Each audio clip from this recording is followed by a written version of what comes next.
Welcome to the 4TLOTG Game podcast.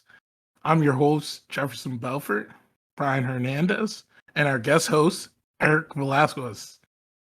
How are you guys doing today? Hey man, I am doing great.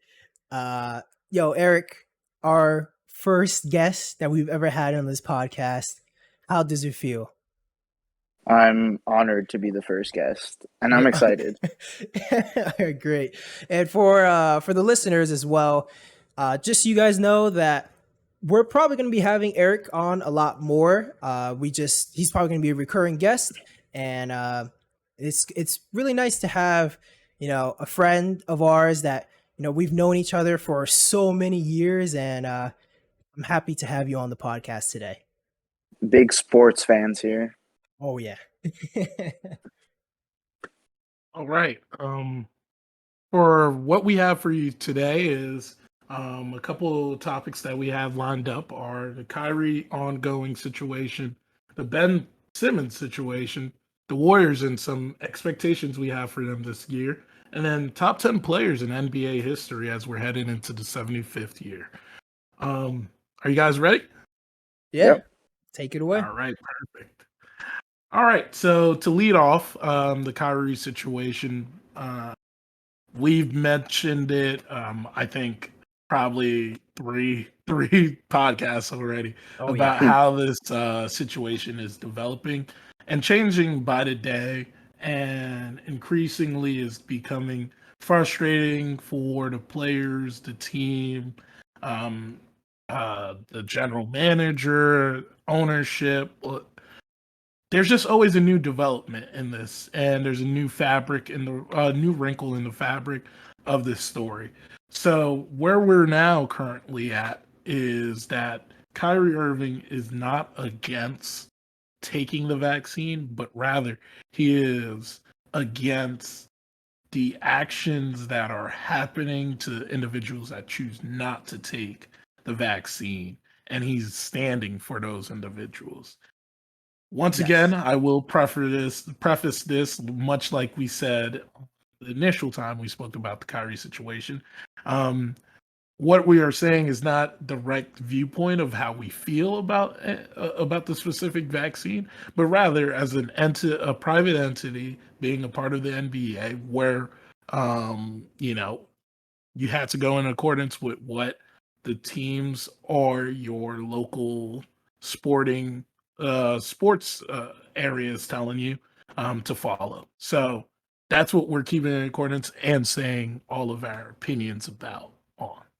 Yeah, So this what do you guys think? this whole topic is actually it's always very tricky to touch on. So like you said, like don't want to get too into the whole vaccine stuff, mainly because we're not doctors, we're not any of this. So mainly talking about basketball, and this whole situation, like you mentioned, is changing every single day.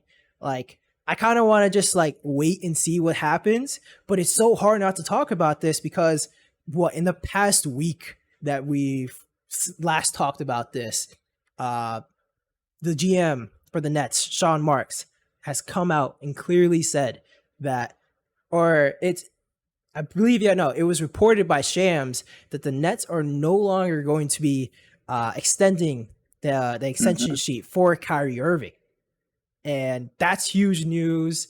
Like you mentioned, Kyrie is standing against what's happening to frontline workers and just workers in general that decide not to get the vaccine. And listening to his IG live yesterday, that was exactly what he was trying to portray there. He was trying to say. And what's kind of funny? Erick, you mentioned you were watching, you also watched it, right? I did. So Jeff, did you get a chance to see it? I was able to watch some snippets. I didn't get to watch it all the way through. Yeah. So Erick, tell me if I'm wrong. When I was first listening to it, now this is before, at the end of his live stream, he mentioned that he's not going to retire from the NBA. The vibe I was getting was he was completely ready to not play the rest of this season. Did you get that vibe at all? Or am I going crazy? No, I'm not sure. I feel like in my opinion, I felt like he's gonna get the vaccine, but he's just waiting as long as possible, just because he doesn't want to be forced to do it. So he's just gonna wait until that day comes where, like, if you don't do it today, you can't play. And I don't know. I do agree that um, he's standing up for a good cause, but it's just rough. Like this, it's just the society. If you don't get it, you kind of look frowned upon right now. Oof. Yeah. So I'll mention that I think I mentioned this previously too in other podcasts about how I feel that this almost is eerily similar to what happened last year with the media trope that he went on, where he believed that he wouldn't talk to the media for the rest of the year. You know, Kyrie is the guy that rests on his laurels. He stands on his own feet. There's not a lot of guys that portray themselves to be like that, right? Yeah. Are easily, you could see that they are like that. So you appreciate that side of Kyrie, but it's, when you're in a team sport like this, it starts to become more about than yourself, the team. I'm of the mindset kind of where I'm torn between both, where I could see where, much like you said, Brian, where I could lie on the thought that Kyrie is so he has the mental fortitude to sit out a whole season and not have a problem with it. Oh, But at the same he time, has no problem doing that at all. exactly. Yeah. Exactly. And then I do have the mindset. I'm of the mindset of also thinking that just like the media strike that he had, like Eric brought up, he could wait for the last second possible to say, you know what?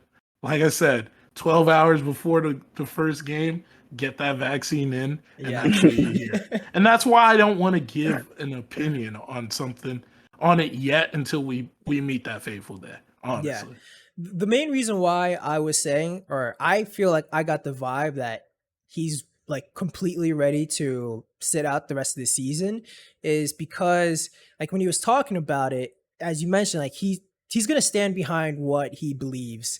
And he was talking about this is so important. He was for quote saying like this is more important than basketball. And he was like, don't get me wrong, I love basketball. I love basketball more than anything. You can tell like it was kind of endearing, like how Mhm. passionate this guy is and like Yeah, how much he loves. he Yeah. sounded really genuine in the Yeah. live. But he was like I mentioned, he was just talking about of this is more important than the thing that he loves right now.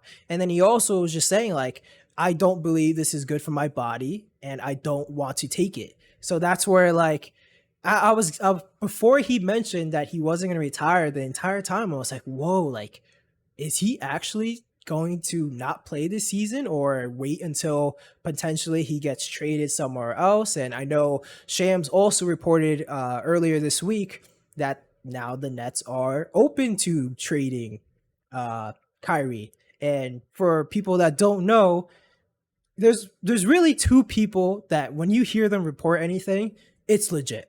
And that's that's Shams and that's Woj.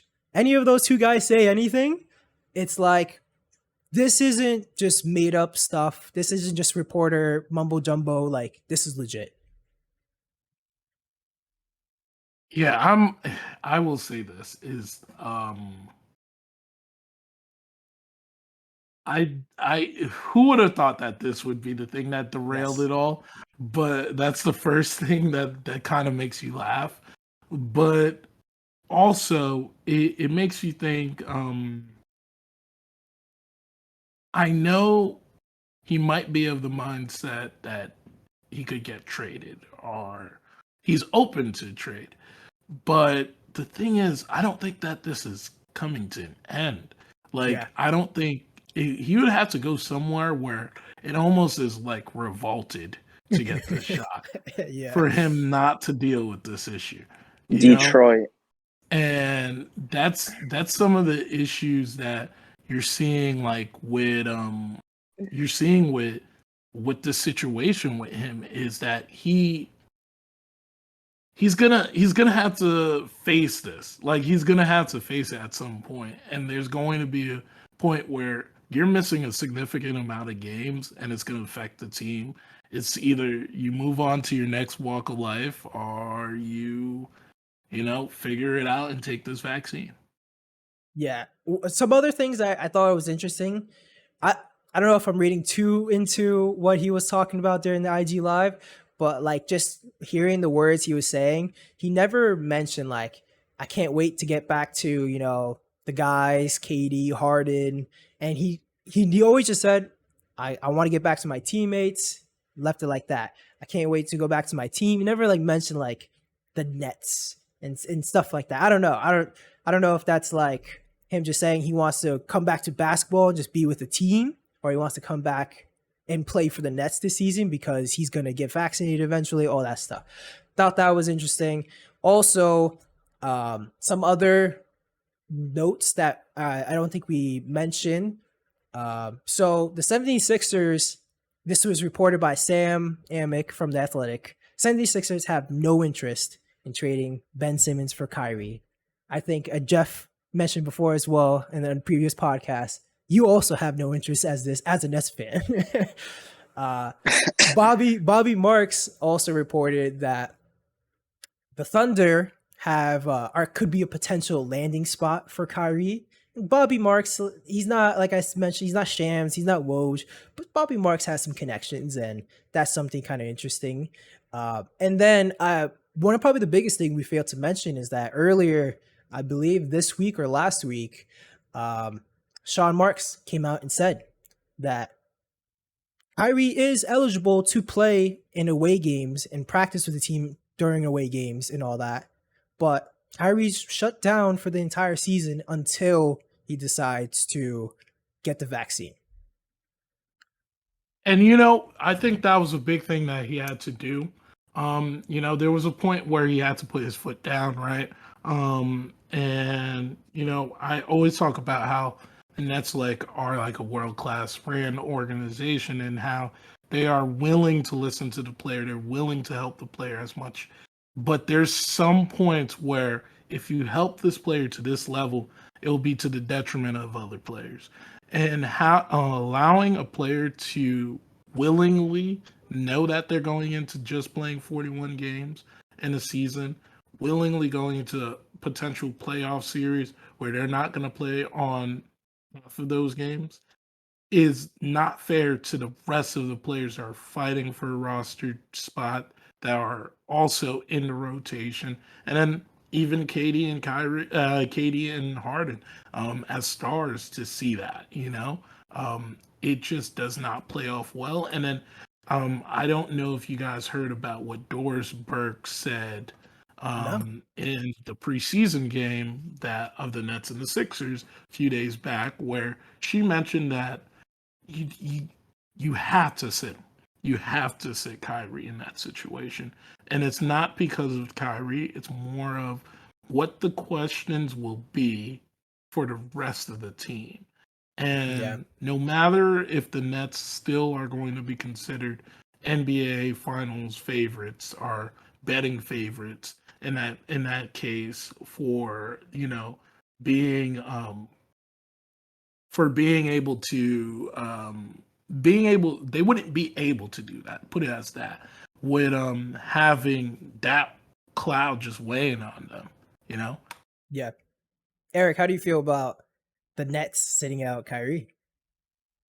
I don't know. This is when you were talking about that, it made me think about the I don't know if you know about the what was it, Andrew Wiggins situation, where he also is in a state where he has to get vaccinated, or he'd missed that amount of time, and he was pretty clear that he did not want to get it because he was young, seemed fine, and he was willing to miss half the games. And the team even kind of responded saying like they're okay with him because that's his choice, and if he doesn't want to get it, he doesn't want to get it. I think the coach Curry even said it's kind of the same thing. They'll just figure it out. But then he got sick, and then he got the vaccine after that because he got sick, and now he's vaccinated, or he's on his way. I'm not really sure if he is yet, but I know he's gonna get it done. But that's how it kind of is now. Like you can have your stance, but something can happen, and like it could change. Like Kyrie tomorrow could be like, you know what, I'm just gonna get the shot. Forget it. Yeah. But Yeah. I don't know. It's just an odd situation that players can miss half the season. I think I don't know. and I know we brought up Wiggins in the past as well. The thing that differs in the Wiggins situation over Kyrie's is that Kyrie, where he is in his career, what money he's made in his Agree. career, he Completely can agree. walk away from the game completely and live comfortably.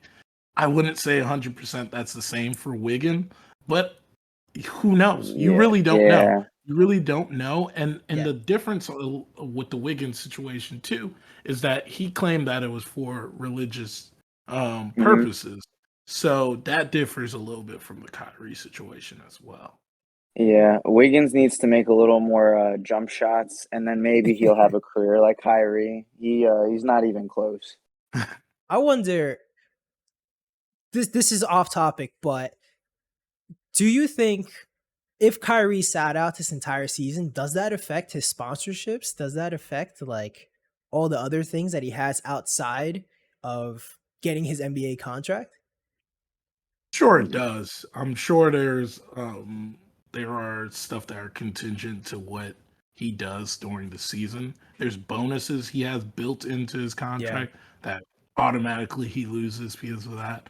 I know there's a forfeiture of some money, obviously, if you're gonna miss Yeah. that much games. And then think about it, because NBA contracts are not like you like the common worker when bi-weekly on a Friday you get paid that. Like you are given a certain amount before training camp, and then there's installments, I believe, of when they Yeah. give that money, and residually you'll get it over the year for the remaining. So, I think by doing what he does, he forfeits a good amount of that money that would come up front. Yeah. You know what I think that's pretty interesting that I haven't seen someone talk about it, correct me if I'm wrong, but this whole situation with the mandates, it seems like as we saw with California recently also adding this mandate, so teams like the Lakers and the Clippers, they had to also have all their players vaccinated. Um as this keeps going on, is this going to is this going to change the trading landscape? Because why there's plenty of other players in the league, for example, like someone like Bradley Beal, who's been pretty open about not getting the vaccine. Not saying Bradley Beal's going to get traded, but I'm sure there's plenty of other players that also aren't vaccinated, and that's probably would mess with if a team like Brooklyn wanted to trade for a certain player, that could mess a trade up, or if any of Yeah. these other teams, and that's very interesting to think about. And I don't know if there's actually a list that is produced that shows exactly who in the league has Yeah, I don't think the so. shot. But one thing to keep in mind, and it's something that I'm going to keep a close eye on, is LA has decided to join that list, right? Yes.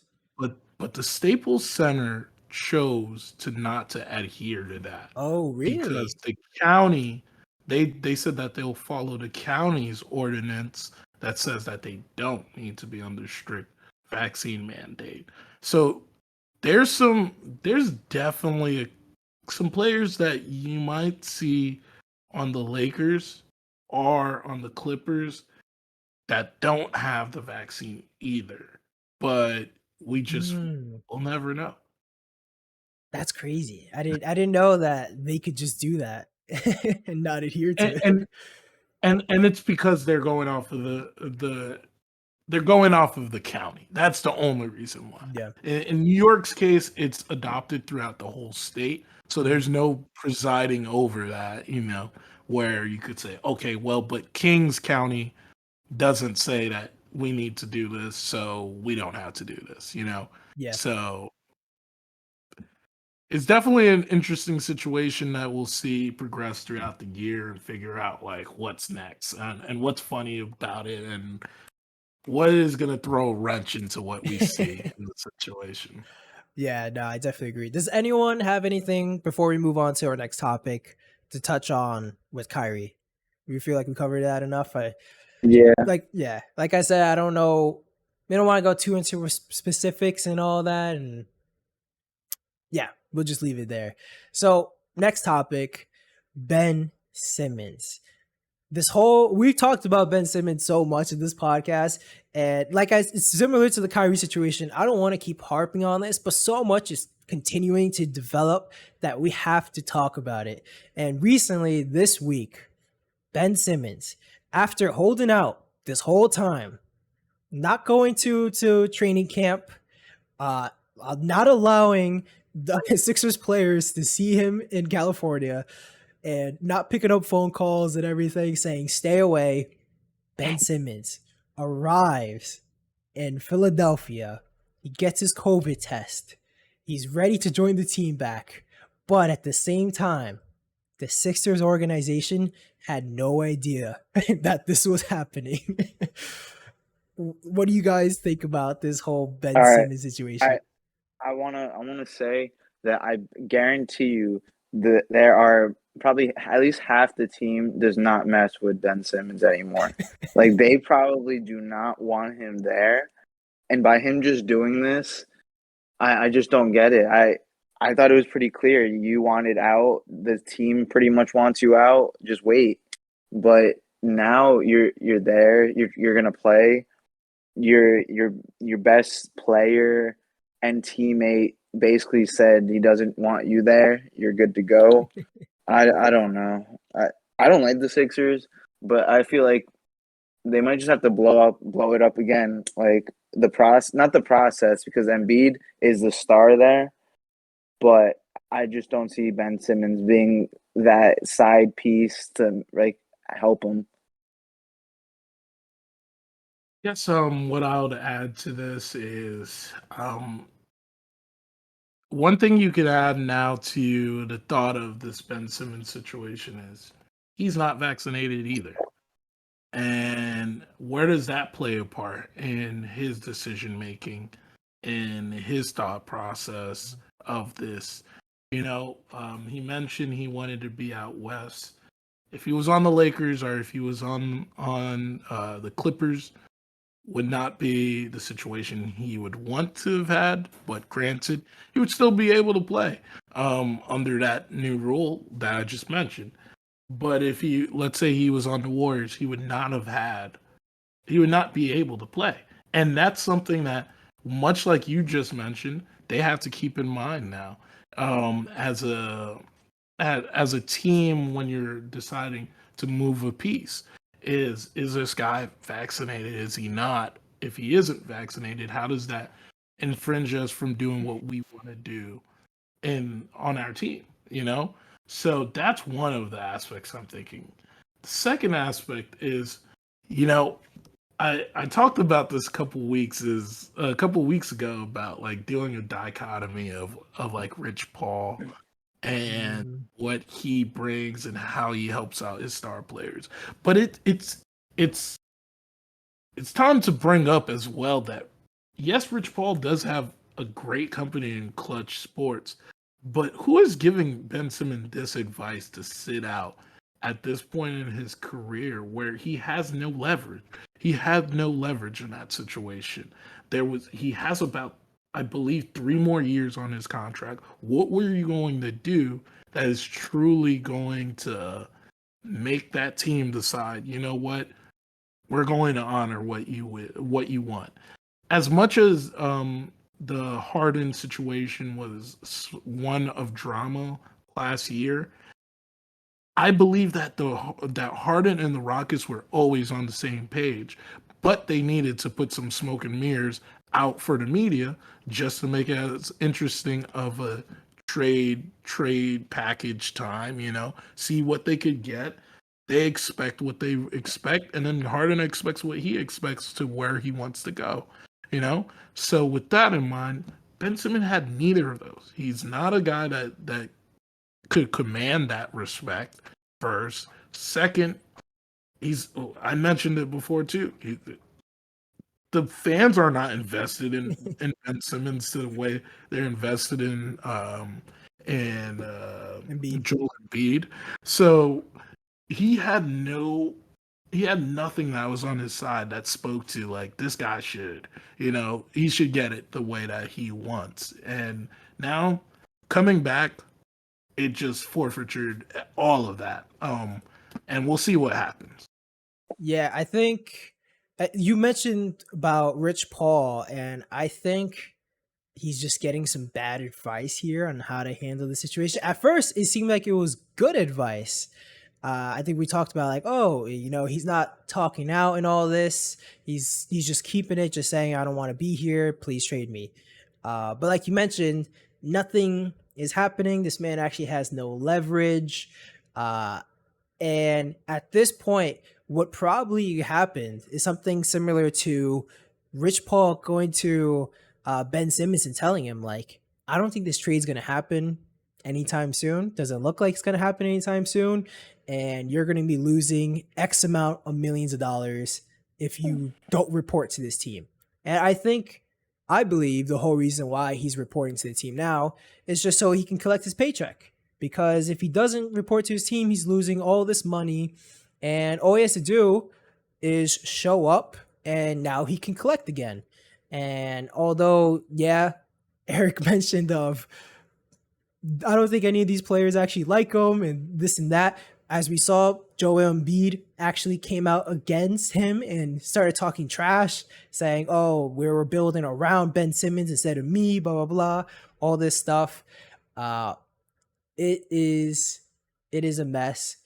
It seems like if Ben Simmons shows up, which he did, it's going to be a similar situation to what Harden happened. And the locker room is going to be against Ben Simmons. It's going to bring the morale down. And it's just going to turn into the situation where you have to trade him now. You can't have him on your team. You can't have him on your bench. You can't have him reporting to practices. And it's going to be crazy. I don't know if we touched on it last week. Jordan Schultz. I don't know. I couldn't pronounce that. He also reported last week that the 76ers are interested in potentially trading Ben Simmons to Indiana. And the package will look something like Brogdon and Karis LeVert for Ben Simmons. What do you guys think about that? I believe there was a few picks with that as well when I saw that too. Yeah, I'd imagine so, yeah. Hey, I think in the face of all of the scrutiny they're going to be under if they keep Ben Simmons. Ben Ben Simmons. But the animosity is going to build inside the locker room too, where now players, much like Eric was mentioning, players are just not going to want to be around him. He's not going to want to be around those players. So on the court, that's going to translate to that too. Having two guys that are recommitted to being there, they want to go at it, they want to have a chance at being a championship contender. That's way better in my mind than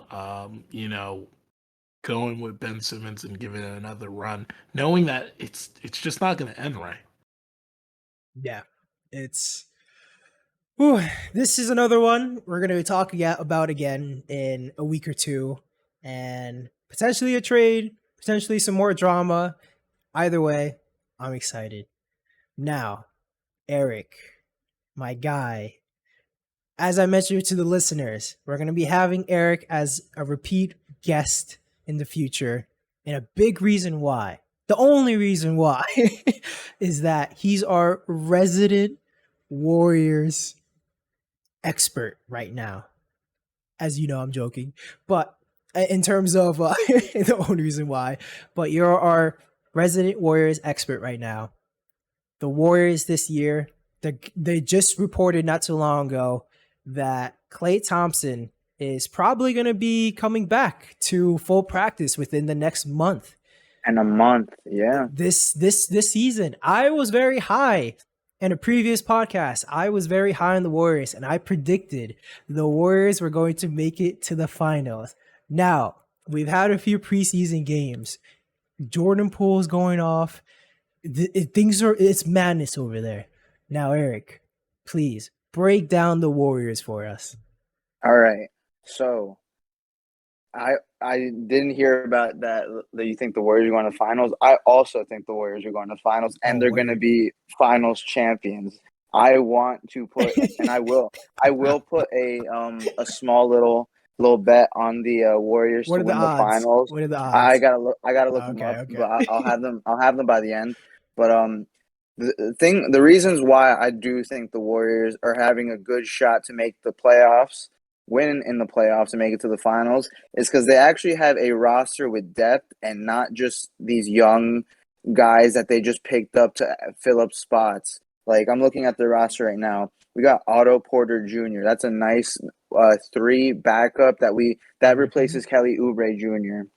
And Kelly, I liked him, but he really did nothing for us. So Otto Porter doesn't have to do anything, and if he plays defense, he's doing more than what Kelly Oubre did. Like you said, Jordan Poole, I was not expecting. I'll be honest, he's caught me off guard. He looks like a smaller Klay Thompson-esque player, just shoots the ball. And I remember watching him when he was a rookie. I wasn't a big Jordan Poole fan, I'll be honest. I thought he was a player taking advantage of Klay not being there, just chucking up shots. But what I wasn't realizing was that he was kind of perfecting his craft and working through that as a rookie. Because now when I look at him, I saw the shots he was taking as a rookie. They were terrible shots. Now I think he understands what shots he's got to make or what shots he can make. Wiggins, he's our 3. We got Iguodala back, man. That's a nice veteran piece that's going to rotate with our young guys like Wiggins. He's never played with them. Porter, I would say he's relatively 30s, young-ish. He's not super young, but James Wiseman, that's who I think Iguodala is going to help a lot, or Iguodala is going to help Wiseman, because Wiseman learned a lot from Green, but from Iguodala, it's just going to be so much more. And I'm not even talking rookies yet. Jonathan Kuminga, Moses Moody, like those guys are going to be key pieces. This is reminding me of when we got Harrison Barnes and Festus Ezeli and Draymond Green. That was one draft. Like, this is reminding me a lot of that team. And I haven't even talked about Curry yet. I haven't even said a single word about Curry. Curry is the best player in the NBA. He makes all these players a lot better. This team is looking like we were before, and I'm very excited to see what this team can do this year. Best player in the NBA, Stephen Curry? Absolutely. Jeff, do you have a rebuttal for that as a Nets fan? You know, we pride ourselves on this podcast to not be biased. So I'll let everybody know that was a very biased take that just happened right there. But granted, I'll give you some things. I did mention that I have Curry as my MVP for this year, like in our last podcast. I did also mention how I do believe in the Warriors as a whole. I did pick the Lakers to make it to the finals. Did, But yes. granted, my betting favorite for the year was championship winning the Warriors. That's a good place to get a bet in. A little bit. I think it was like plus 800, No, 8,000 when I last saw it. It's 10-1 from what I'm seeing right now for them to win this year. Okay. So yeah, they definitely are an interesting one to pick, and potentially get some good change in your pocket. But there's a few things that I'll say that I liked about a few other things I will say that I liked about what you're bringing to this conversation about the Warriors, and it more is along the lines of Jordan Poole. And we've talked about him a few times now on the pod, and he's making me a believer out of what he's doing. A few numbers you want to hear is the dude's going 20. He's scoring 23.3 points per game, He has 3.5 assist point per game, 3.5 rebounds, and shooting off of 42, 40, and 85 splits. And obviously, he's taking a lot of threes as well. So he is putting himself right in the conversation for most improved player, sixth man of the year, and you know, I I can't refute that they'll be at least the last four to the last two to being even the last team left this at the end of this season. But there's a few things that I Wait, will let me mention let that. let me just throw this in there because you just made me remember this. I think I saw that Steve Kerr said that he's going to actually start Jordan Poole at the 2, Clay at the 3. I forget who would be the 4, and then Green would Draymond. be the 5. Maybe Oh, no, Green would be the 5. I think Wiggins would play the 4 or Iguodala. I'm not sure, but I'm pretty sure I read that he wants to start Poole as small well. ball. So that's what it's funny that you mentioned it, but I don't. I think the Iguodala signing is more of a nostalgic like signing. I think it's a Um, veteran signing, just so he's there. Mhm. I think that he's a little bit out of what you should expect him to be. He's going to be more of like that veteran presence, much like you were mentioning, that will help the younger guys know where they need to be on the court rather than actually making a big impact. Because I don't see that out of him at this point of his career. You've seen some of the years he was in that time that he was with the Heat, what he looked like. He looks kind of like a shell of what he used to be. But he definitely does have that knowledge that he could give to these young guys that the Warriors have. And I've told Brian in the past is there's something about this depth that intrigues me because it's you have an influx of two different ways on this team. One is it's speaking towards the young players that need to learn, they want to get better, and they're going to compete. Then you have guys that are born ready winners. Like they already know what it is to win, what it means to win. They already proven it. Their confidence is always through the roof because they just know what to do.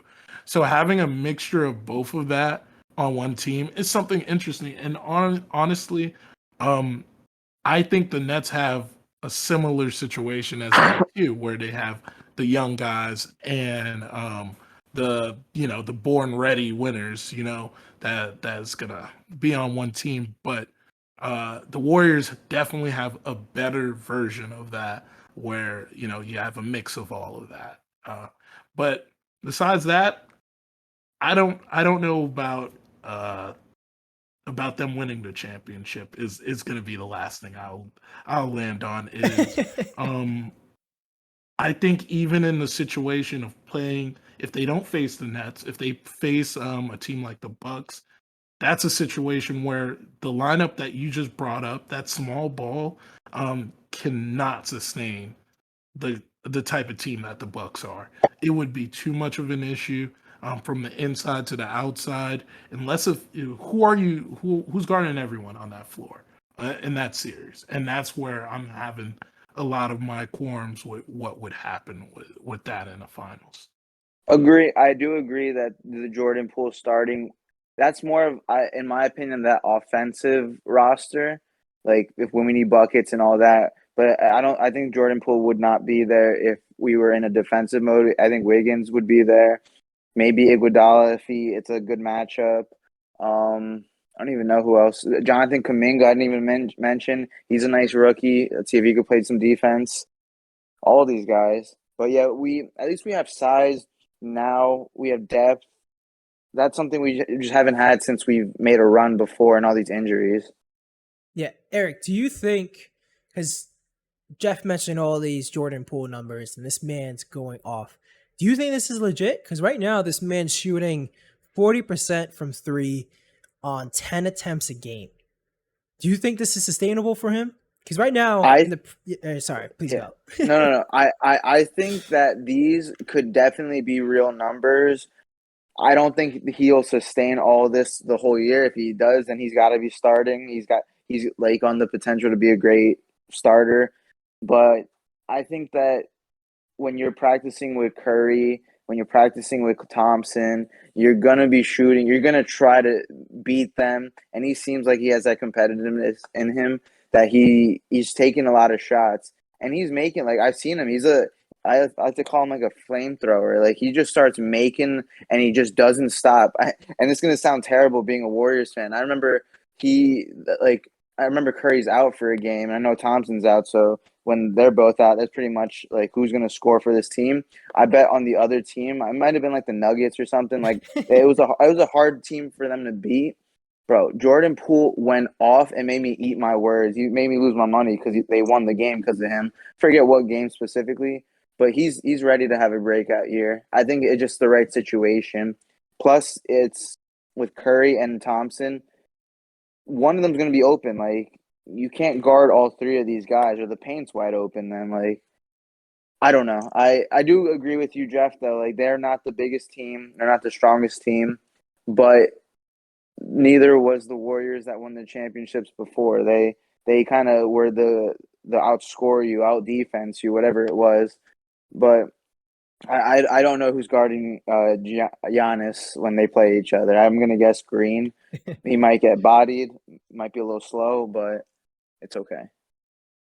So, looking at some of these numbers, these preseason numbers for the Warriors, I have to mention that Draymond Green, his numbers aren't looking great. Now, I'm not watching these games as of now, but I wanted to ask you, like I said, his numbers kind of look like doo doo. Is Draymond Green unimpressive right now? I know he's not really a stat sheet stuffer. He's not the guy. His impact doesn't show up on the stats, but I've had to see like his numbers are dropping every season. His effectiveness is not looking as good as it once was. Is this something you're seeing as well? Well, since we had our fantasy team or league last year, and I had Draymond Green because in my mind, I'm thinking he passes the ball, he rebounds the No. ball, he at least scores 10 points. Steals, blocks. Yeah, he does a little bit of everything, but nothing crazy. I will say though, I just he's starting to remind me of a guy that we don't need any of his offense. We just need him out there to defend, pass the ball, create plays. He reminds me, and this is gonna sound weird, but like he's reminding me of when we had Festus Ezeli as our center, and he's just there, but he's way better. Like Draymond does way more than Festus ever did, but he's reminding me of that right now, and I think he's afraid to shoot, so that's why he doesn't shoot. And he realizes that the whole team is shooters. If he just passes the ball correctly, one of these guys will make it. I can see that his numbers may be dwindling, but I'm not too worried. I think that he's never been a stat guy like you mentioned. Mm-hmm. He just does everything for the team, and I think he'll be fine this year. I won't say he's gonna keep this up for like years to come because he's not the youngest guy anymore. He's not the biggest or strongest or fastest anymore. He's still a good player. Just everyone has their time, I guess. Well, I'll add something to that. You mentioned that what Draymond does on the court sometimes cannot be equated on the stat line sheet, right? But there's some parts of it that can, right? And I think that at this point, it's starting to sound like a cop out saying that because we're looking at it at each year. We look at Draymond, he's progressively getting a little bit worse, right? And granted, he's still a great player for what he is. But I think one stat that you could always look at and correlate it to the Warriors' success is Draymond is a lesser version of what LeBron is to his teams, is a point forward, right? So when the Warriors are at their best is when Draymond's usage rate is considerably high. You look at years, the championship year was 2014-15, I believe, the first one, right? He was around 17%, 18% at his height in that 73 win year. 16 dropped down to 16 for the next year, even though they won. 17 won again. Is 17 18, it's around 17%. And then the year to mention where it took a plummet was 2018-19, and that's the last year of the Kevin Durant time with the Warriors. Then you see him progressively get a little bit better up to 15, but 2021, he's right back at 13%. So I'm correlating it to the way he's being utilized. Obviously, he's definitely not he's not the same. He's not willing to control the game the same way. Not in the sense of like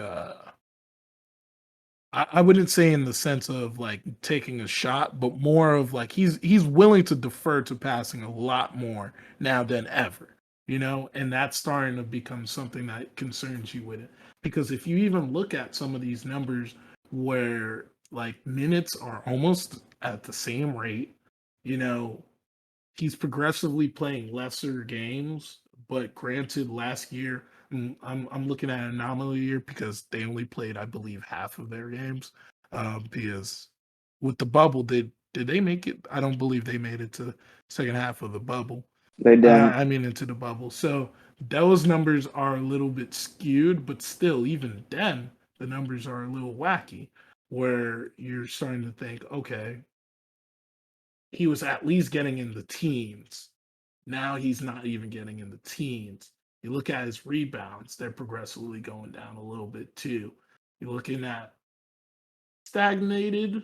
He actually had a really good year with assists last year. Yeah, he was putting up 10 assists a game. It was nice because he helped me in ways in my fantasy team that I was struggling with assists, with blocks, with a couple rebounds. But yeah, I don't know. I hear what you're saying. I feel like one of those years where he had a bad year was when both Curry and Thompson were out, and he was the guy with a bunch of rookies, and he was hurt too, so he barely played. But yeah, I don't think I think he knows what he's doing. I do think he's like losing a step a little bit. I just think that we just don't need him to do as much, but he does so much in different ways that it's just hard for him not to do it. He's just going to naturally do it. Yeah. I'm not refuting that in any way. I'm just saying from what I'm thinking of when I look at the games, the Warrior games, and how I see him play, is that it may be that he's a step slower. That's it. It's they're not asking for too much out of him, but a step slower with those guys when you ramp it up. We don't even know what Clay's gonna look like 100% when he comes back. We don't know how the dynamic is going to fit with all three of those players. So having Draymond be now the point center, Wiggins on the floor, Jordan Poole on the floor, Clay and Steph, I would love to see what it looks like, but it's going to be a defensive nightmare. I know that. Like every time they have to guard someone. Yeah, I'm very high on the Warriors this season. I'm looking forward to seeing how Clay looks. I thought the reports were going to be like December he's coming back, but it seems like he's progressing even faster as of right now. Very excited to see the Warriors this year. I'm still sticking with my idea of they're going to be in the finals versus the Nets. So, be a lot of fun. They're going to be beating the Nets. Sorry, I had to throw that in there. Oh, they will be beating. Yes, Jeff. Yes, Jeff. Yeah, it's just thing. Like Jeff mentioned, me and him aren't really, we try to hide our bias, and we don't do our bias takes. Eric does not hold back. He goes full throttle on his bias.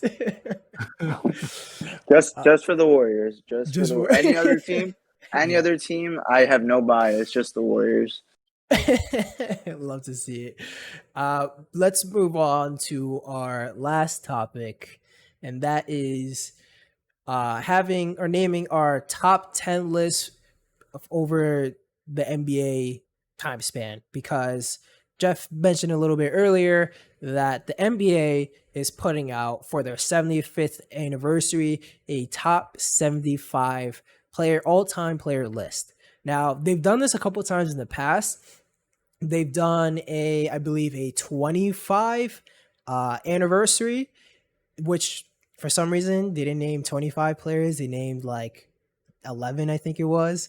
And at the same time, I was listening earlier to another podcast, and when they mentioned this, it's kind of funny. The players had to be retired X amount of years to make it on that list. So there was a plenty of players that didn't make it on the list. Weird list. They had a top 35 for the 35th anniversary, or I think they named like 10 or 11 or 12 players for that list as well. They did a top 50 list where they named their 50 players for the 50th anniversary. And now we are at the 75th anniversary. And I believe in a couple days, sometime next week, they're releasing their top 75. Now, we don't have time to go through all 75, and it'd take way too long for us to actually come up with that list and rank them all. So we're going to do a top 10. And honestly, doing this top 10 myself, I don't know about you guys, like, I wanted to add so many players, but it's so hard to squeeze them in there. And I'm looking forward to seeing everyone's list. Now, the way I say let's go about this is we all give our number one, we all give our number two, and we go therefore, or from there on, and we can explain our reasonings as why we pick these players as we go. So from 10 to 1 or 1 to 10? I think 1, because if you go the other way, I don't know. I would say 1 to 10. I say 1 to 10 because it's not. I feel like the top 3 is pretty easy, at least in my opinion. I think it's pretty sure. obvious. I would imagine we all have the same number 1 and all that. So let's do it there. So Okay, perfect. yeah, Jeff, you want to start off with your number 1? Yeah. Everyone has their opinion about who's the GOAT in the league, but unequivocally, this man did it 6 out of 6. The man is a living legend. It's his career is a story. It honestly is like a film. Michael Jordan has to be my number 1. I completely agree. I also have him. Eric, do you? Is he number 1? Michael Jordan is number 1. Okay. I was afraid. Before we move away from Michael Jordan, like sometimes I feel like we don't give way to thinking about how insane some of these accolades he pulled in is. Like, listen to this. Well, we all know the 6th ring, right? But 6 out of 6 for the Finals MVP is still unheard of. 5 MVPs, 10 All-NBA, All-Team selections, 14 All-Stars, 1 Defensive Player of the Year, 9 All-Defensive, First Team selections, 3rd in steals, 5th in scoring, 47th in assists. But this is on a 14-year career, and the guy retired 2 times, 3 times. That's insane. It's almost as historic as it could be, Yeah, a lot of people would put a player like LeBron as number 1, and even for us, like, we weren't really watching basketball at the time, but I think we can all acknowledge that Michael Jordan has to be number 1. I mean, just like I loved recently they had this documentary for Michael Jordan, The Last Dance, and you can just see the greatness. This man just oozes basketball greatness. And I have to say, Eric, I'm very surprised you did not put Steph Curry number one. But yeah, I have to be a realist, and Michael Jordan, without a doubt, is number one. number one. Yeah, this man, he's the GOAT. I think most people would agree. But yeah, I'm glad we all agree on this one. Jeff, do you want to go with your number two? I have made a living out of saying ain't nothing wrong with being number two, you know, and not of my own personal life, but of this guy's. but but when mentioning this man, I typically do say these words. Um, he is once again unequivocally the greatest in his generation. Physical dominance, clearly heads and shoulders against the competition during his time. No real answer to what he can produce as an individual. LeBron James is my second on the list. I too have LeBron James. Eric, did you differ from us? No, Steph Curry? I also have LeBron James. He's been doing it way longer.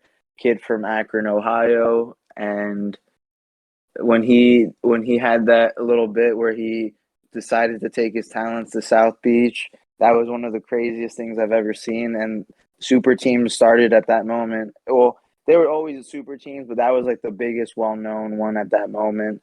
Bosh, D Wade, that was a crazy time for basketball. Yeah, I think something that at least I always think of when I think about this conversation of number one and number two of LeBron or Michael Jordan, I think of LeBron actually has probably more natural talent than Michael Jordan. I mean, just look at this man. This man's a physical specimen.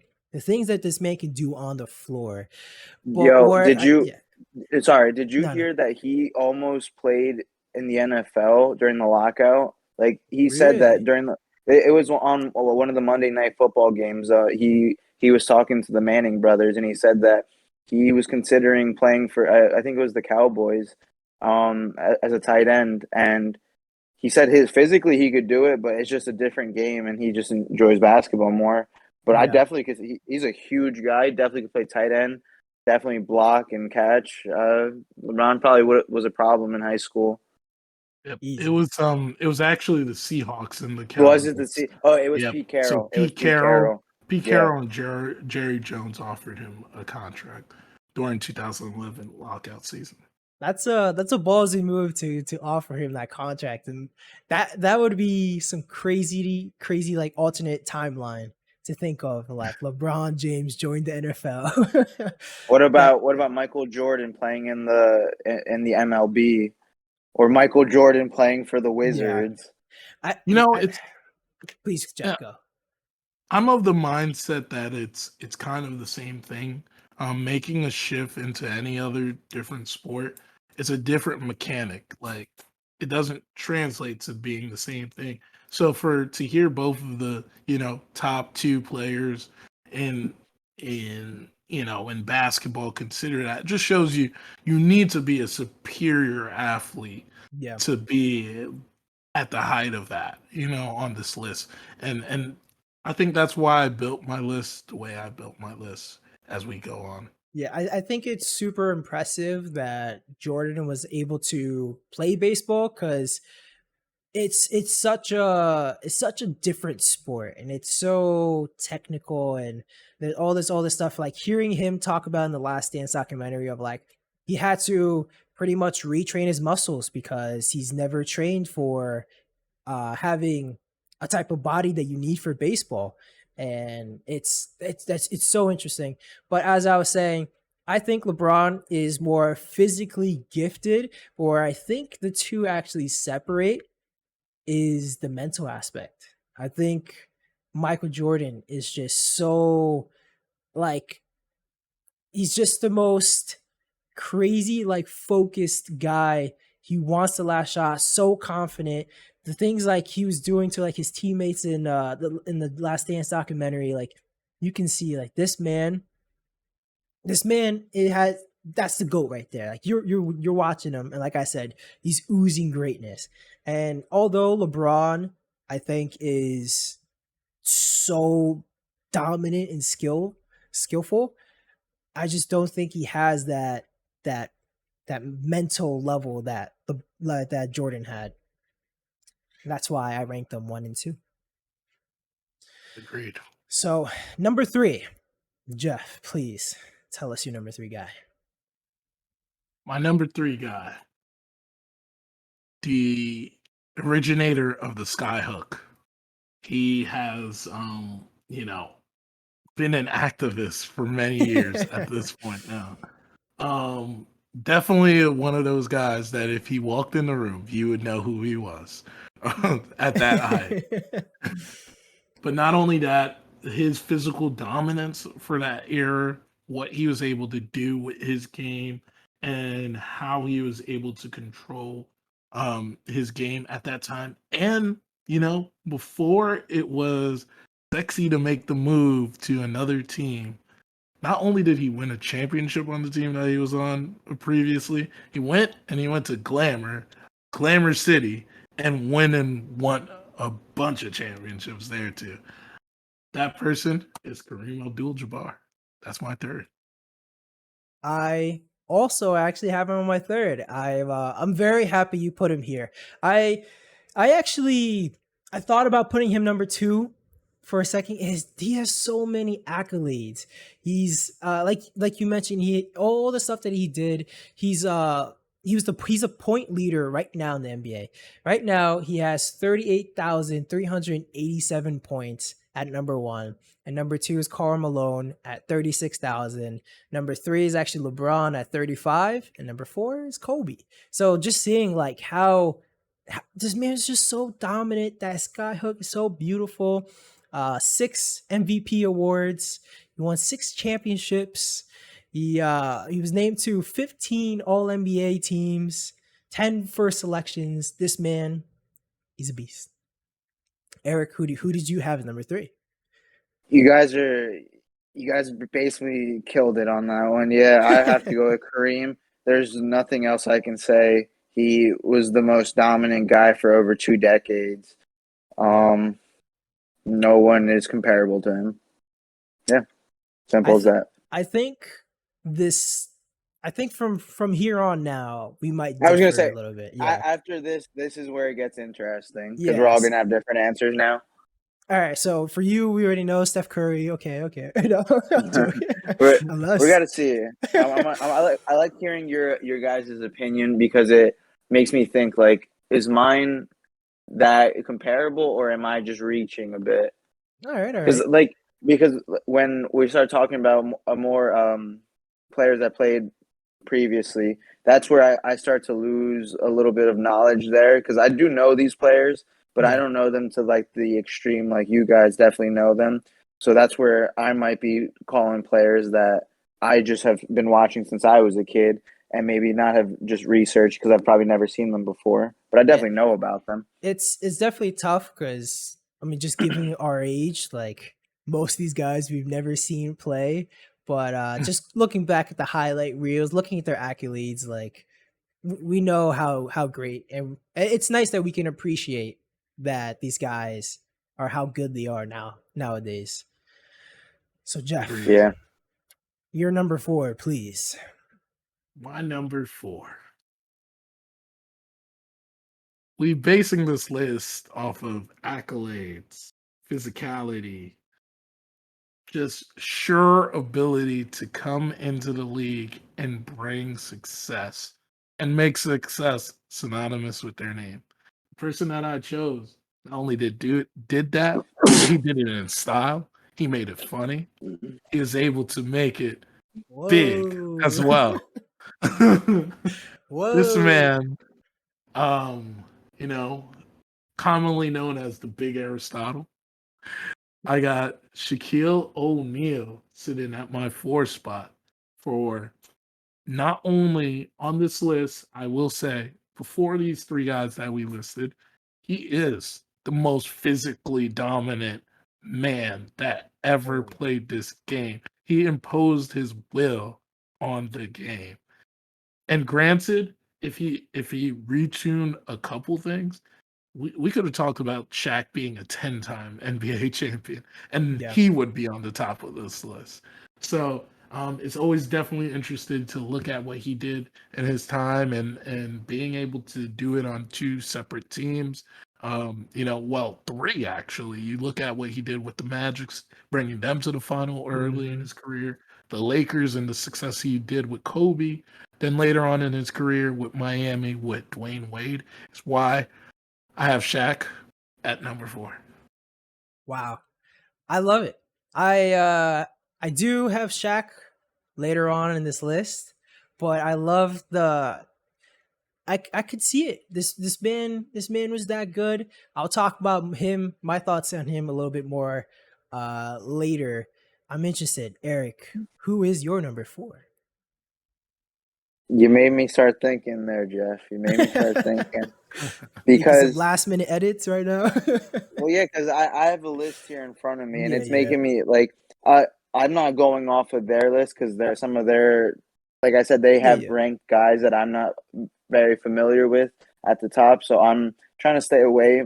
But my personal pick was going to be Kobe Bryant, but as I'm listening, Kobe success was there with Shaq, and Shaq.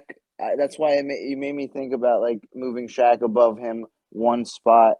But I'm gonna stick with my pick. I'm gonna go with Kobe Bryant, even though he might not have all the accolades like all these other guys. The killer is why I want Kobe in my 4th spot.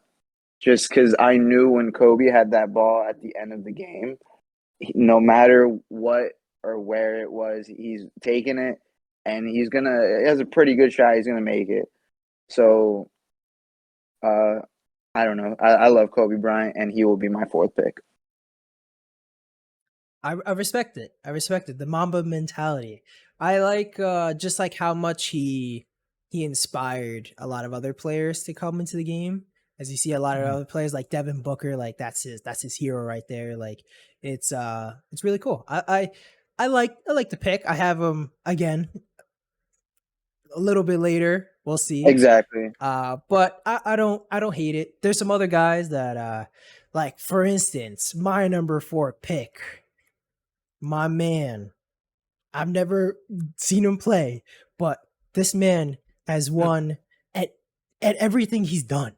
This man is a I beast. know it is. 15 points a game, 22 rebounds a game, and 4 assists a game. This man is such a beast. He had 11 titles in 13 years, 5 MVP awards, 11 All NBA selections. My man, Bill Russell. Bill Russell. This man Sheesh. is just so dominant. This man was, as the time, like I said, in 13 years that he played, 11 titles. And this is going against a player like Wilt Chamberlain, going against all these greats. Bill Russell. I have him at number 4. I like that. I do like that. I do have him somewhere on this list as well. You cannot minimize what he brought first to his what he was at that time. Being able to the type of career he had was just so interesting.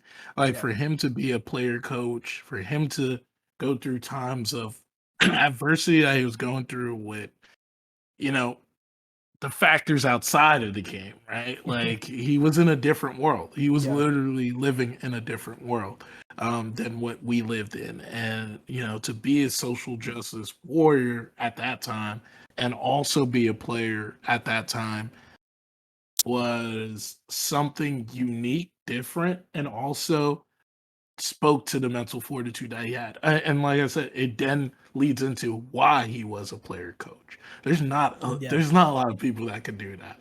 So I do like him. I do love the accolades he had.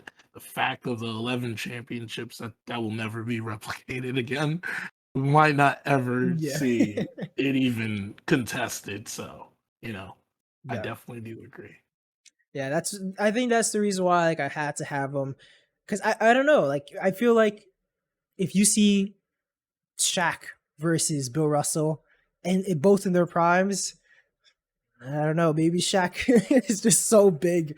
I don't know what Bill Russell could do, but it's just this guy just won at everything he did, and I you have to respect that. I have a number 4. Number 5, Jeff, give me your man. Oof. Number 5. Put in a little history on the guys. Number 5 brings you up to someone that loves to dish it, make it look pretty when he dish it too. Man, also known for being a winner throughout his life. High school championship games, college championship games, NBA finals championship games, a rookie winning the championship and winning the MVP. Like, I don't know how it gets any better past that. He's synonymous with being known as one of the best point guards to ever play this game, to grace this game. I'm going to have to go with Magic Johnson. I like it. Magic Johnson, man. This guy's a beast. I mean, look at him. What was he, 6'9"? And that's playing 6'9" point guard when no one was doing that. And this man was so dominant at it. He's also one of the most winning players. I love it. You have to think about the external as well too. During this time of when he was on the Lakers, the lens was on him. The lens was on this guy. So for him to know how to carry it with grace and still be able to win, he went through an era where there was a lot of players that were vying for that top spot. And honestly, he's one of the guys that lifted the game to what it is right now. So you appreciate a guy like Magic and his contributions on making the NBA what it is now. Completely agree. Eric, your number 5, please. All right. All right, my number 5 is going to be the Big Diesel, Shaquille O'Neal. And this is where I had that trouble with 4 and 5 because Shaq had more success beforehand. And I don't know, something about Shaq just dominated for years and years and years. And even when he was not at his prime anymore, people still wanted him on his team. He still did his thing. But he's the most dominant, one of the most dominant big man in the league. He broke backboards for Christ's sake. Like, he was just an animal. No one has seen anything like that. And like, I love hearing how he talks about players when he's commentating on TNT, where he's talking about, he basically calls it how it is. When he sees a player playing soft, he calls him out, and he's not afraid to be real with his words. I remember when he said that Donovan Mitchell wasn't a superstar, and everyone was coming for this man's head. Everyone. But he's just keeping it real. Like, Donovan Mitchell was still young. He wasn't at the point where he was at the end of the season. Because when I was watching him, he proved well. But this all comes back to Shaq, and I just think his perspective on basketball, his playing career, everything he's done is amazing, and he's not my number 5. I got G4 classification. Him and Barkley are hilarious. Those two are so funny. They're a really good duo, I have to say. They love the Shaq pick. He's there's something to say about players that they just kind of have to change the game for. And like you mentioned, of him just destroying backboards, and it's It's mind blowing. And that transitions perfectly to my number 5. They also changed the game for this man. This man scored 100 points. This man was a beast. This man averaged 50 points a game in a season. My man that went against my number 4 guy, Wilt Chamberlain. Now, I had Wilt Chamberlain number 5 instead of 4 because this man went against Bill Russell all the time, and he lost a lot to Bill Russell. Out of all the years that Wilt Chamberlain played, he's won 2 NBA championships, and that is extremely impressive still. But like I said, Bill Russell is just that good. But man, Wilt Chamberlain, 100-point game. That's legendary. I don't know if we're ever going to see anyone beat that. I think that record's going to stay there forever. Maybe time will tell. But yeah, I had to go Wilt Chamberlain at number 5. Yeah, it's safe to say that record is never getting broken unless if they're adding more minutes to the basketball Yeah, games. right. Because in a team-oriented game right now, how it's played, I don't think that's happening. Nah, I think you just need to give Klay Thompson some time to come back, and he'll put up that number. They'll add the 4-point line and then maybe someone to pass it, but Some overtime would help. Overtime, definitely. no. That's insane. So number 6, Jeff, who is your man? Yeah, so I think number 6, he already has been spoken about. So I can't give him a grand introduction to this list. But like you said, he is synonymous with not only winning but success. And honestly, his name is beckoned on the award of ultimate success. And Bill Russell, what he did in his career, we mentioned it already. I don't want to dive back into a little bit more, but it's just so impressive what he was able to do in his time when he was in the league that you cannot shy it off and not have him on this list. Yeah, no, completely agree. It's actually, I'm sure we're going to find it a lot more often coming into this list later, or as we give up more names, we're going to be repeating a lot of the guys that we already had. I'm glad though, because it actually made it kind of fun to see how different some of our lists are so far. But Eric, who is your number 6? Well, see, when you're talking about differences, this is probably not the best point to come up with, but my number 6 pick is also Bill Russell. When you started talking about the stats and the accolades, I never really put together the career that this man had. 11 NBA titles, 11 All-NBA, 5 MVPs, 12 All-Stars. This is ridiculous. 12 second in rebounds. This is just ridiculous, the stats. And the fact that he beat Wilt Chamberlain the majority of the time, he has to be above him, and he has to be on this list. So it's going to be Bill Russell. I like it. My number 6 is a name we haven't said yet. And I'm not going to, or he's a rival of one of the names you already mentioned.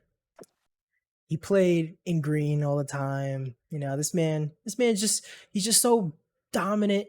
He's one of the top 2 players of the league. Yeah, I made it kind of easy, but I'm going with Larry Bird at number 6. And my reasoning is because, like I said, he's head to head with Magic, and that whole era, those 2 guys completely dominated it. But looking at just MVP votes from 1981 to 1988, Larry Bird finished in the top 2 of all those years in MVP voting. He finished second, first, second. This man, and this started after his first season in the league. So he was only a sophomore in the league, and he was second in the MVP voting. This man has 3 NBA championships, 5 finals, League MVP, like I said, 3 years in a row. This man is just he's so dominant. Probably one of the smartest basketball players we'll ever see. I'm going with Larry Bird. Like it. Fine. All right. I do like that. So Jeff, number 7. So number 7, also another guy that was mentioned, but I'll add some taste to some of the things that he did in his career. Starting off his NBA, not his NBA, but his professional basketball career, actually as a Harlem Globetrotter. Being able to, have all of these folklore stories about him. Being able to wrestle with bears, apparently, or something of those lines. The amount of you know the extracurriculars that this Yeah. man went into in his career is only a story of its own. But on the court, besides Shaq, is the most dominant player to hit the NBA court. But granted, he was up against number 6 a lot, and this is why he's here. Wilt Chamberlain at number Ooh. 7 for me. Okay. Yeah. I didn't know he was a Harlem Globetrotter, and I didn't know he wrestled bears. Well, it's one of those The folklore folklore. stories about him. Apparently, he fought off a bear. No one knows if it's 100% true. There's some other stories I could say, but it's offline stories Yeah. about Wilt Chamberlain. But definitely is an interesting. The Dos Equis commercial with the most interesting man. If Yeah. Wilt Chamberlain was alive during those times, he would have been a perfect candidate for that role. That's really great. No, he definitely is one of the most interesting men ever to live. So Eric, number 7. So when Jeff was talking about wrestling a bear, I thought he was talking about Khabib for a second. I So thought I, about I that thought we too. were I thought we were jumping to MMA for a sec. But I think Jeff and I might have this part at the same, because I also have Wilt Chamberlain here because of the previous reason. Like I just said, two of the most dominant NBA players, Bill Russell and Wilt Chamberlain. But I had to put Bill Russell ahead of Wilt Chamberlain. But as I'm reading here, just dominant in rebounding. He was a great scorer. But it's just the whole fact that he went up against great competition that kind of makes it like he didn't do as much. But of course, we all know the stats and we see them. Like he did just as much. It just didn't get the shine as these other guys did. But that's my pick for 7. Yeah. And my number 7. They're actually, I could say my number 6 and 7 are pretty interchangeable. And mention also again, I have Magic Johnson. I only put Larry Bird ahead just because I just seeing how, I don't know, seeing how his game was, seeing how smart he was. I mean, both these guys are so smart. Like I said, I could go either way with these guys, but Magic Johnson is my number 7. So I would go to number 8. Jeff, who do you have? Oh, so number 8 for me, another guy that was previously mentioned. This man grew up on those corn husks out in the fields, shooting on basketball courts on the farm. Took his game to, I thought it was the Hoosiers. I don't think so. I don't think it was the Hoosiers, but I know it was Indiana. And he's a living legend in Indiana. And that's why his name is Larry Legend. So that is who I'm choosing, Larry Bird, for this one. Larry Bird, the significance of what he did for the game. A lot of people like to talk about Reggie Miller and what he brought to the 3-point line and how he changed the game and gave way to players like Steph Curry. But before that, before Reggie Miller was there was Larry Bird. He was the original 50, 40, 90. So to keep that in mind, that just goes and shows how great of a player, how much of a leader he was in that time, and just the likes that he was going up against. A lot of people talk about when he played the Lakers in the finals, but never think about who he had to go up against in the Eastern Conference to get there.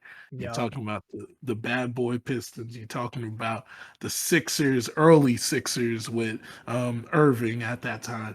You're looking at, obviously I can't remember all of them off the top of my head, but those were some Yeah. fierce competitors for him at the time in his career. So The that's early why Magic teams, right? Too. I I don't believe. believe so because I think Shit. he started having Oh like no, back sorry, problems Jordan. in the Jordan. That's who he was at the end of Jordan. it. There we go. The There we early go. Jordan. Yeah. And he mentioned I believe it was the 84 playoffs when Michael Jordan, or 86, I believe, actually. Michael Jordan graced the playoffs for the first time. And he said it looked like Jesus was on the court today. That's great. So it just goes to show Yeah. the type of and they were still able to sweep that series. So hmm another interesting guy to add to that list. Number 8, Eric. Who do you got? All right. So this one might come to the surprise, but I am going to pick Magic Johnson as my number 8 Wow. player. I want to pick Steph Curry. I really do.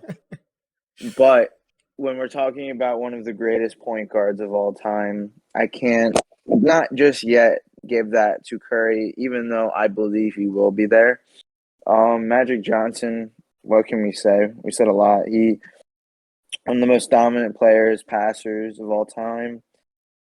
He was in a time where just everything was just on him when he had to just do everything at that point, and he was the man of that team. He was scrutinized a lot, but he really did everything that he possibly could do.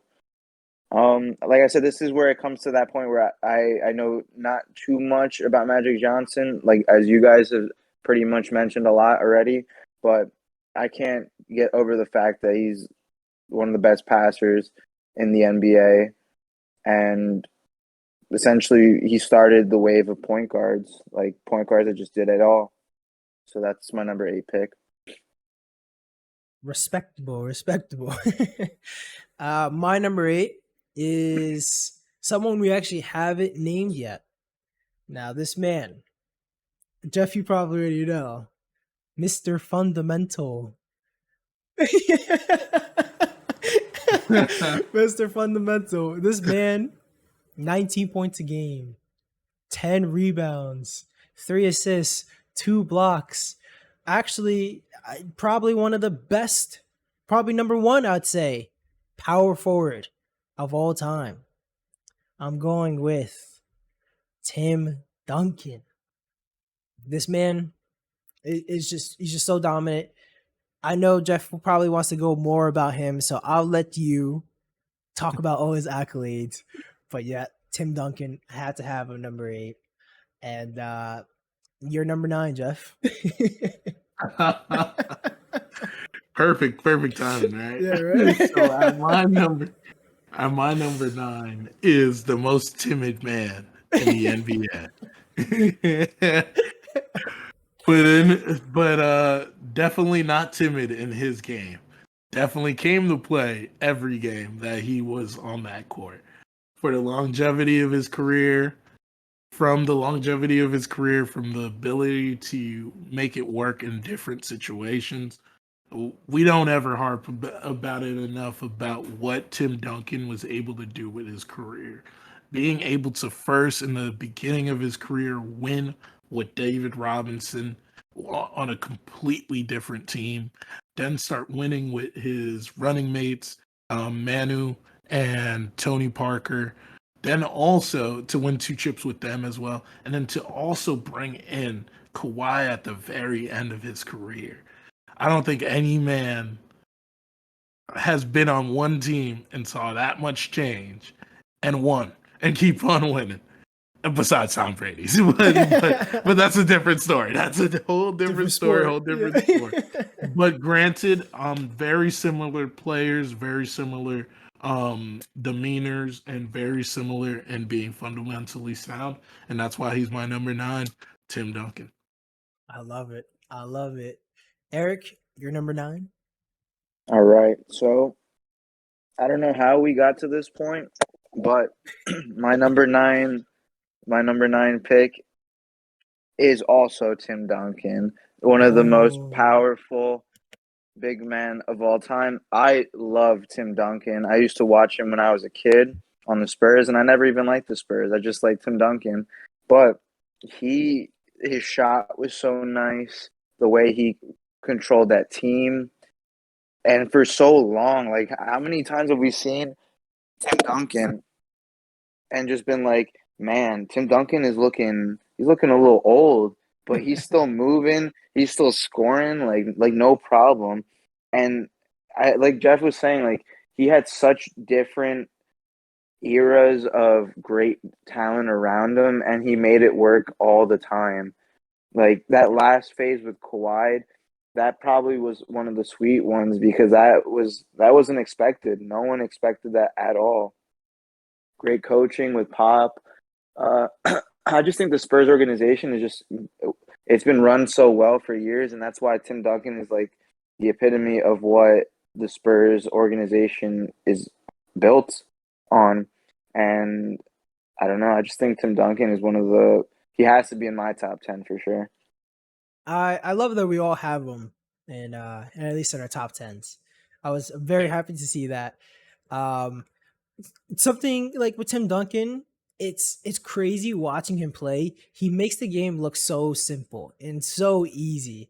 Like the little things that he would do is just like, oh, like that's all you need to do to score, and oh, you just put your arms up and you could block the shot, and that's it. His shot just like boom in. Yeah, oh man, he just jumped nice and up and boom.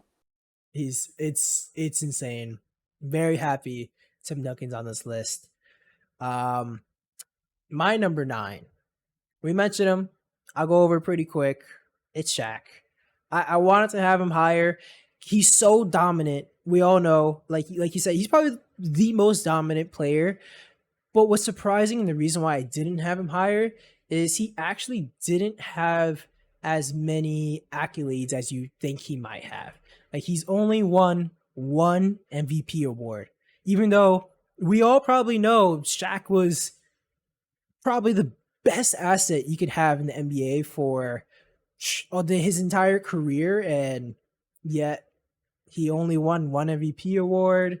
I think I've heard other people say it before, and I kind of agree. Of like, I think if Shaq took basketball more seriously and didn't do all his Shaq fu and all this other stuff, if he took basketball more seriously, he'd easily be the number 1 on this list, probably number 1 or 2. But for him to be even top 10 is pretty incredible. Number 10, our last player, Jeff. You know what's kind of interesting? Yeah. Sorry. Please go. Please. No, you go. I don't want you to lose that train of thought. Just interesting. I think, just thinking about it, this entire list, we don't have a lot of current NBA players on there. I think the only one that we've named is LeBron. And this entire time when I was creating this list, I was trying to fit all these players in and trying to squeeze them in. And it's, I guess maybe because we haven't seen their careers finish yet, that it's hard to put them there. That's a big point of mine as well. Like, yeah, another one we mentioned was Kobe with more recent stats, but yeah, that's why a lot of these players their careers have completely played out, and you see the difference they've made on or from what they've done. Yeah, it's very surprising, but I'm happy that all our lists are kind of similar, just different orders. Please, Jeff. Yeah, and I was gonna mention after your pick about Shaq and the MVPs is I think Shaq did face a lot of politicking during his time in the league. Mhm. He always talks about it that Steve Nash stole an MVP from him. But no, I think that at the time he was in the league, it almost feels a little bit like the Giannis situation. Yeah, the league is happy to have Giannis. I don't think that Giannis is still flagship like athlete for the league though. And it Yep. felt like that for Shaq. It's like there were still other players they rather prop up, even though True. Shaq is the most dominant during this time. And that's what it's looking like for Giannis in his career right now. But yeah. I agree. So Your number 10, please. my number 10 to end out the list. Talk about storied careers. Talk about, doing it his way, making sure it happened his way. And from start to finish, this guy's career only spoke to greatness. Even the sad parts, at the end and at the beginning, the shortcomings at the beginning and the shortcomings at the end, he was still going at it with grace. To be able to win 5 championships, no matter who it was with, the guy always showed up. And even if he was one man less on the court, he would play to cover up for 2. And that's why I have Kobe Bryant at my number 10 spot, to end out the list. I'll go as well real quick because I also have Kobe as my number 10. Like we all know the Kobe name. I want to push him higher, but I think this is actually a perfect spot for him. Like I said, to me, my favorite part of Kobe is the Mamba mentality. Just the intensity you see him play the game with, and how much passion he has for the game, and the work ethic we always hear. I admire that so much. Kobe, number 10 for me. Eric, sorry. I was gonna mention is that the reason why he may have slipped on my list is more along the lines of, if you want to think about it like this, is Michael Jordan is the VHS version of Michael Jordan, while Kobe Bryant is the DVD version of Michael Jordan. Yep. Is these guys were, lockstep in how they did things and how they played and how they looked on the court. So that was a propeller into why I chose that. I love it. Eric, your last guy. All right. Are we gonna see? Are we gonna see your favorite player now? I don't know. I'm dying All to right. know. So, like we were just talking about, we kept it a lot of the players that finished their careers out. We've seen it play through, but I'm not sticking to that. I'm going with the man who's changed the game, who's increased the 3-point line. He's made all these guys start shooting from half court and making that shot look like a good shot, which it's not. It's only good for Steph Curry because he's the only man that can make it, besides Damian Lillard, who is on that level as well. Damian Lillard is on that level, but Steph Curry is the best shooter in the league in NBA history. No doubts in my mind. But the thing about him is that his career's still playing out, so we don't get to see the final result yet. But Mhm. from what I've seen from when he came into the league, this is a kid that had paper ankles that couldn't stay healthy at all. They were questioning even to draft him. I think there was 2 or 3 other point guards drafted ahead of him that have done nothing in the NBA. So think of the steal that he was, and he came into a time where the Warriors were just in a mode where it's either we have to completely give him the keys and run it, or keep what we've been doing and see if he can just kind of help us and not really live up to his potential. But so that's when they made the moves. They got rid of some key players. I wasn't a big fan of in the moment because I'm a huge Monta Ellis fan, and they had to get rid of him and for Curry to really flourish. That's where we got Bogut, and that's where we got that team that took us to a final. Curry is my favorite player. and that's why he's my number 10. We'll say something about this. I do think that's the most controversial one that we had on this list. But granted, I see why you have him on this list. Just to give like the fans, the listeners, comparison to think about when you think of the whole rise of Steph Curry is think about what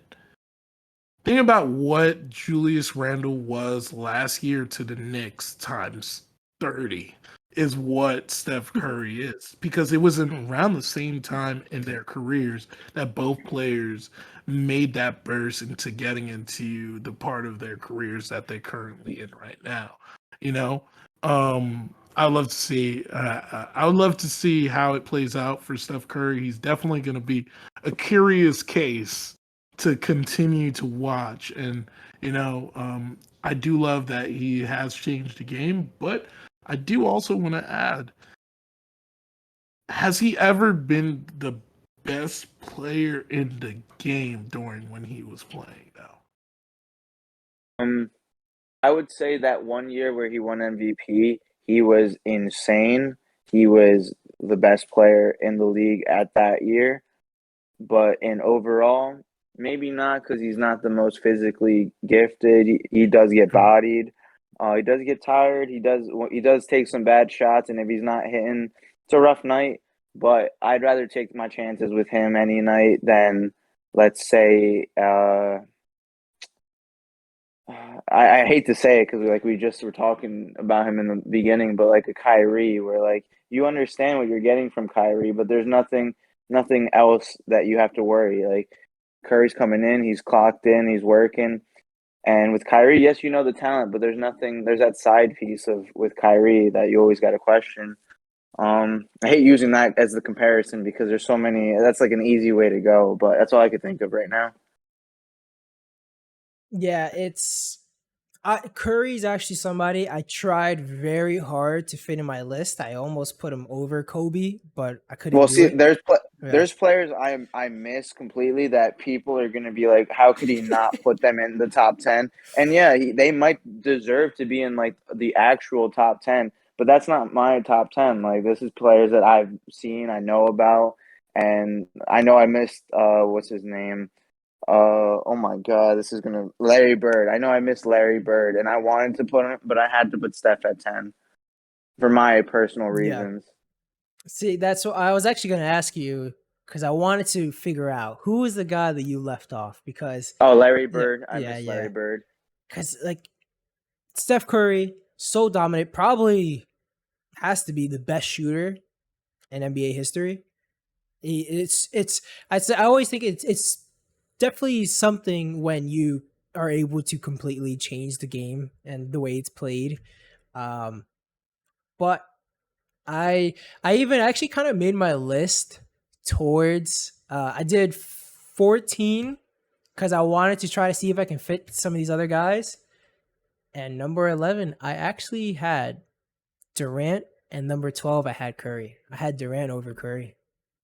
As much as I wanted to do it, I just think Durant is just a better overall player.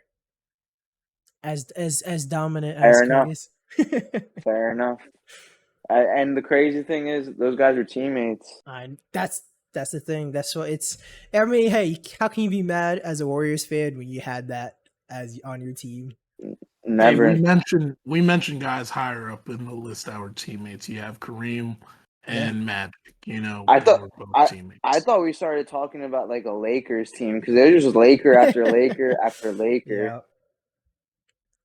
it's a storied franchise, man. It's how many Lakers players? Kobe, Shaq, Magic Magic, Johnson, Will, Hakeem. LeBron.